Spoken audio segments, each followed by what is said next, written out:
Alrighty then, Successful Indie Author 5-Minute Focus, episode 791, Blood and Swash. There's Stanley, he's all wedged in. I got a bunch of stuff thrown on the bed because yesterday the printer died when we needed to print stuff, so we went and bought a new printer. And of course I had to clean up my mess in front of the other printer to remove it to put in the new one. Okay, so we got a new printer. Blood and Swash. The big question, can a ghost write a book better than you? Well, it just depends if that ghost has the first-hand experience. And I'm not talking a ghost writer, I'm talking a real ghost. Where do you get your inspiration from? The Ghost and Mrs. Muir, what a great story. Rex Harrison as the ghost and trying to chase the woman out of his house, and she was having none of it. And then, of course, they fall in love, and it's a love story, and he's a ghost, and she's not. However, he narrates to her his story, and they argue. Those are some of the great things. They're arguing about the story. Blood and Swash, I can't write that. Oh, my God. He's like, it's a great story. And it was. Obviously, she sold it for money, and they got to keep the house and all that good stuff. All right. Nothing like first-hand experience. And this whole episode is about the quality of your story through a collaboration with somebody who does have the experience, but maybe doesn't have the writing chops, or beta readers who do have the experience and can look at it from that perspective to help you write a better story. It's all about better stories. In the end, come the end days of the post-book publishing apocalypse, the good stories are going to still be there because people like good stories.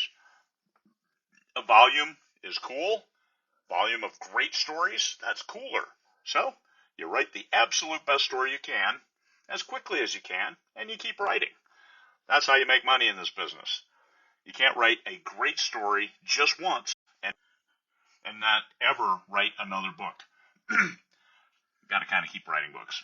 So, as you're writing, you find some readers who send you notes, say, hey, I like this, but what about this character? What happened to this? Oh, hey, a thread that I left open. Oh, my God.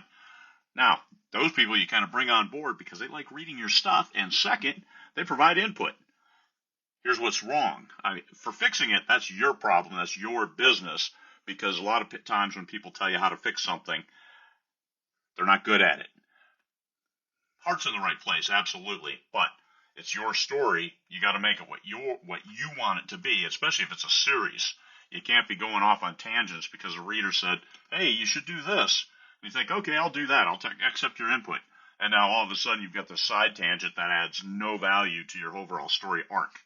So, respected co-author, or respected beta readers, alpha readers, those people who check your concept, they will make that story as if you are the ghost. You are Mrs. Muir, and the ghost is dictating Blood and Swash to you. Makes for a great collaboration. You add in that balancing element with the overall, oh my God, it was a sword fight. Blood and Swash. We're not going to talk about all those women. Okay, how do you balance that? It's a great thing.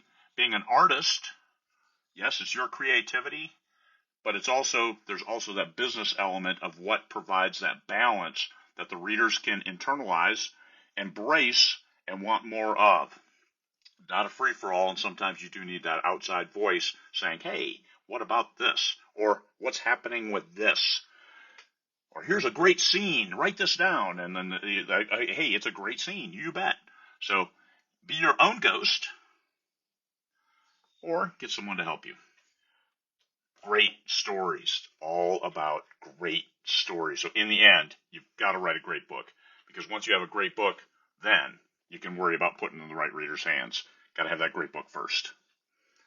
Blood and Swash, people.